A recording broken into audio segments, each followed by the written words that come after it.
Olá pessoal, vamos aqui hoje tratar de um assunto muito importante, que é a nossa jornada além da chamada. O que seria isso?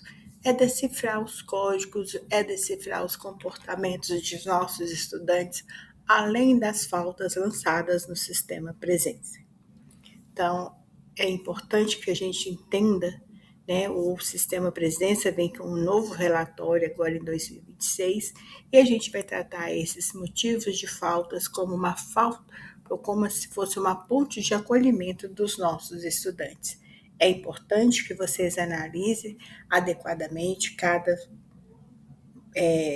motivo para que seja lançado realmente a realidade que o aluno está presenciando, que ele está vivendo. Então, gente, uma ausência nunca é apenas um espaço em branco, é uma história que ainda não conseguimos ler. Uma carteira vazia não significa um aluno que não quer estudar, não significa um aluno que matou a aula, significa muitas coisas. Por trás de uma carteira vazia dentro de uma sala de aula, a gente tem muita coisa para se pensar. Então, a gente resolveu tratar o relatório de faltas de 2026 como um mapa de tesouro. Vamos em busca do nosso tesouro maior, que são os nossos estudantes. O sistema nos entregou mais do que uma lista de faltas, ele entregou um mapa detalhado, se a gente analisar bem, está ali para nos ajudar. Os códigos de baixa frequência catalogados não são desculpas, eles são as coordenadas exatas de onde nossos estudantes estão presos em suas jornadas. Nosso papel é usar essa bússola para encontrá-lo. Então, ali atrás de cada motivo, a gente vai ter a rota que vamos seguir. Então, é importante estar ali atento a isso. Então, foi dividido em 4 territórios principais que a gente vai estar aqui analisando nesse momento. É o território 1, que é o Vale da Saúde, corpo e mente. O território 2, a Cordilheira do Caminho, acesso e território. O território 3, que é o Labirinto do Lar, é o socioeconômico e o familiar aí gritando. A Ilha da Escola, a estrutura e a oferta. Então, esses 4 territórios têm que estar alinhados para que a gente tenha uma vida saudável ali do nosso estudante. Então, o primeiro território, que é o Vale da Saúde e Emoções, a dor física, a angústia invisível são âncoras pesadas, gente. Antes de aprender, o corpo e a mente precisam sobreviver. Então, não adianta o estudante estar lá na escola se ele está com algum problema de saúde, se ele está com algum problema mental. Então, temos o código 1 e o código 2B, que trata-se de sofrimento psíquico e condições de saúde mental do estudante e da família.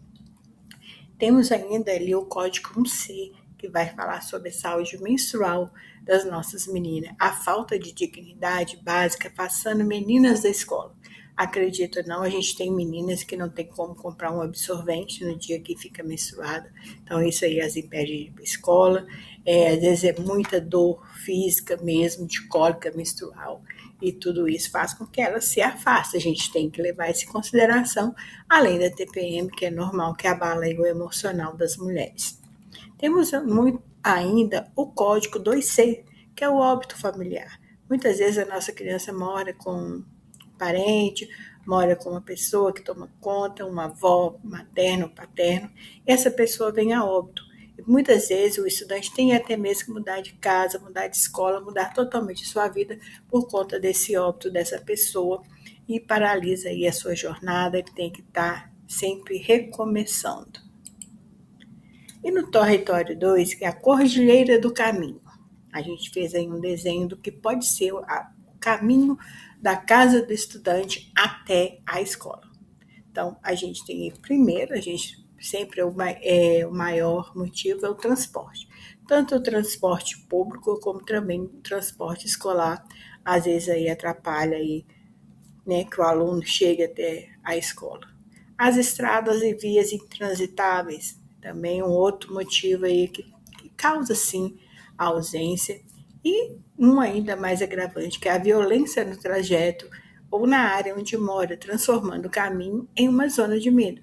Muitas vezes o aluno, para sair de casa até chegar na escola, gente, é uma grande aventura. ele pode enfrentar uma bala perdida, é uma estrada esburacada, é um transporte precário. Então, assim, se o aluno chegou até você depois de enfrentar tudo isso, ele é um herói, podem ter certeza. E temos ainda um outro agravante, que é o labirinto do lar. O lar, às vezes, é o nosso momento de acolhimento, de aconchego, às vezes não é tudo isso, gente. Nem todos os lares representam um refúgio. A gente tem ali algumas crianças e adolescentes que passam pela necessidade de cuidar de idosos, a necessidade de cuidar de pessoas com deficiência ou até mesmo de crianças menores. Temos ainda a viagem com a família para o trabalho sazonal na agricultura.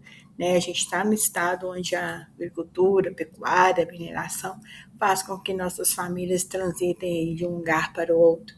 Uma hora elas estão no norte, outra hora elas vão para o sul, para o triângulo, fazer a colheita, e ficam nessa transição dentro do estado. Às vezes está numa escola que hoje, amanhã já está em outro. Isso aí vai se perder na aprendizagem e vai desestimulando os nossos estudantes. Então, a gente tem que ter um trabalho especial com esse grupo, porque é um grupo que precisa, sim, estarmos atentos. Temos também o trabalho infantil, seja em casa, ou seja, trabalhando para algum comércio local, ou seja lá o que for. Lugar de criança na escola, o trabalho infantil não é bom, não é o que se tem que fazer.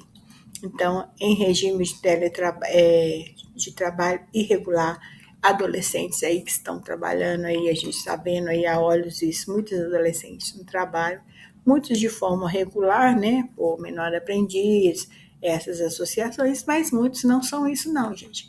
É trabalhando ali de carregador, de ajudante de alguma função, mas não é como aprendiz, não. Então, a gente tem que estar atento aí nessa situação. E ainda alguns impactos financeiros, né? Falta de uniforme, falta de cadernos, falta de sapato, de calçado. Isso aí tem causado também um atraso na vida dos estudantes. Nem todos têm a prefeitura doando, o estado doando o material. E mesmo quando doa o material, a gente às vezes tem que dividir com outras pessoas da família. Isso acontece. E temos também a grande ilha, que é a escola.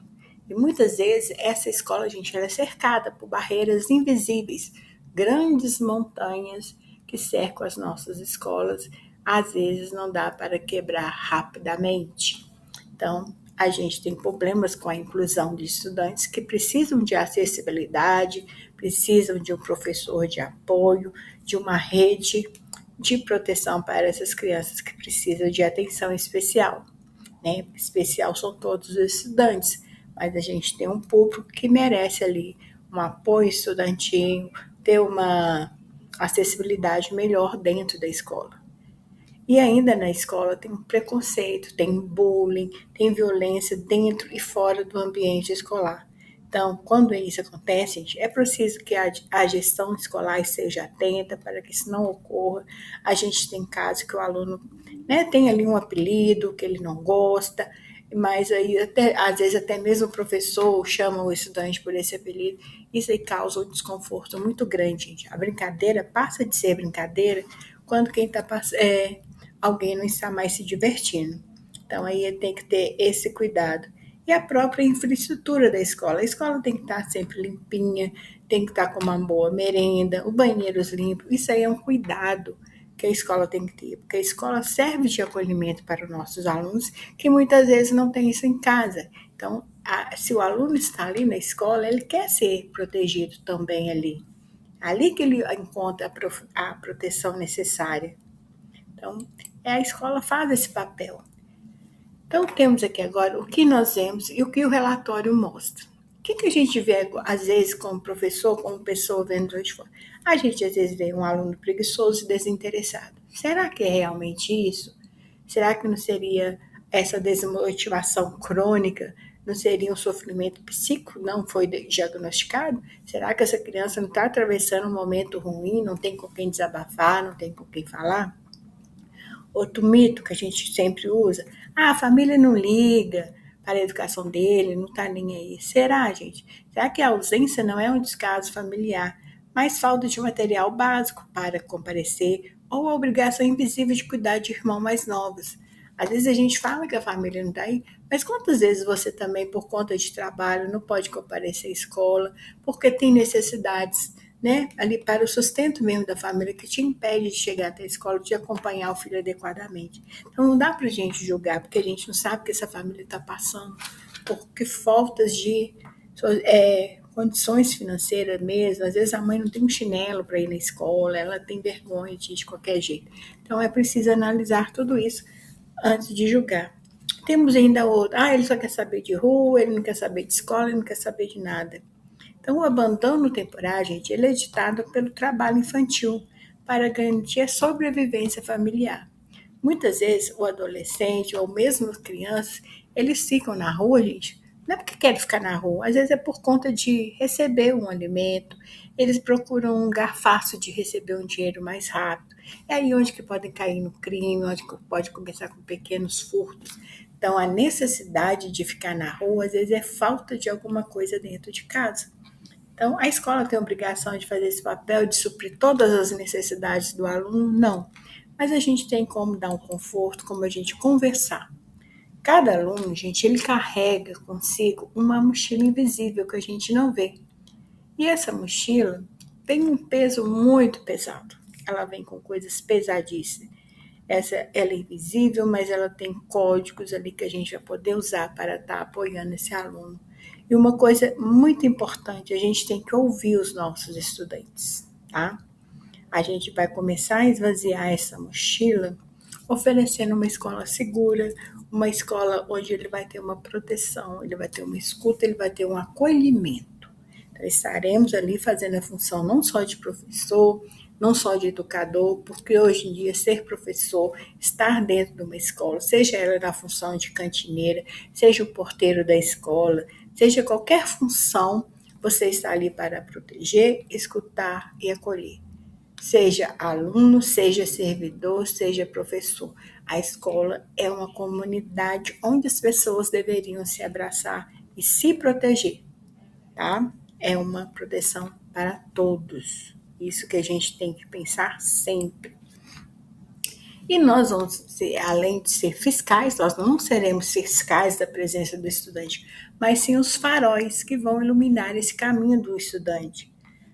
Quando a gente lança um determinado motivo, gente, não é para punir aquele estudante que está ausente, mas é sim para acender um farol de acolhimento, de escuta, de proteção, que vai fazer com que esse barco do aluno encontre o caminho de volta. Então, sempre que você lançar um motivo, seja o mais real possível. A gente precisa de fidedignidade no lançamento para poder apoiar esse estudante, tirá-lo ali dessa ausência, desviá-lo da evasão e trazer de volta para a escola. Aí essa é a nossa função. Então a gente vai exercer aí a pedagogia do acolhimento em ação, que é perceber que os dados do relatório identificar padrões de faltas que viram abandono definitivo. Então, esse novo relatório, gente, que a gente tem aí no sistema, vai nos ajudar a sinalizar tudo isso, porque não é só a educação que vai ver, a assistência vai ver esse relatório e a gente vai pontuar ali onde que a gente vai atuar com mais precisão. Então, é preciso escutar sem julgar, entender o peso da mochila do estudante, uma escutativa que troca a pergunta. Por que você faltou de novo? A gente, até o tom de voz, se eu chego e pergunto isso, por que você faltou de novo? Eu estou querendo uma briga. Agora, se eu pergunto, nossa, por que você faltou de novo? Nós podemos te ajudar de alguma forma? O que a gente pode fazer para que você não precise faltar novamente? Então, assim, até o tom de voz que você faz determinada pergunta, determina ali se você vai ter uma reação positiva ou negativa. Às vezes o estudante ele precisa somente ser ouvido. Ele quer que alguém o escute. Não é que vá resolver os seus problemas, mas que compartilhe com ele o seu sofrimento, as suas angústias.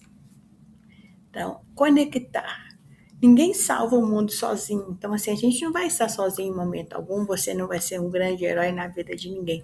Mas você pode, de repente, contatar com a direção da escola, entrar em contato com a família do aluno, com os órgãos competentes. Às vezes ele precisa de um tratamento, ele precisa de um óculos, precisa de um aparelho auditivo. Tudo isso a gente pode conseguir tendo aliados. Então, nunca se sinta sozinho nesse trabalho. A gente tem toda uma rede protetiva. Então, gente, cada código compreendido é um estudante abraçado. Atrás de cada número há uma jornada de superação em andamento. Nós juntos somos o melhor destino e a ponte mais segura para o futuro desses estudantes. Então, vocês têm em mãos um grande relatório, onde que a gente vai acender vários faróis e trazer o nosso aluno para o nosso lado, fazer com que esse estudante fique desde a educação infantil até o ensino médio, que ele saia ali com uma formação, que muitos vão cursar uma faculdade, vão ser protagonistas de sua história e vão retirar as suas famílias dessa situação de miséria. E isso que a gente quer, sucesso dos nossos estudantes. Foco para que todos tenham sucesso. Obrigada aí pela escuta.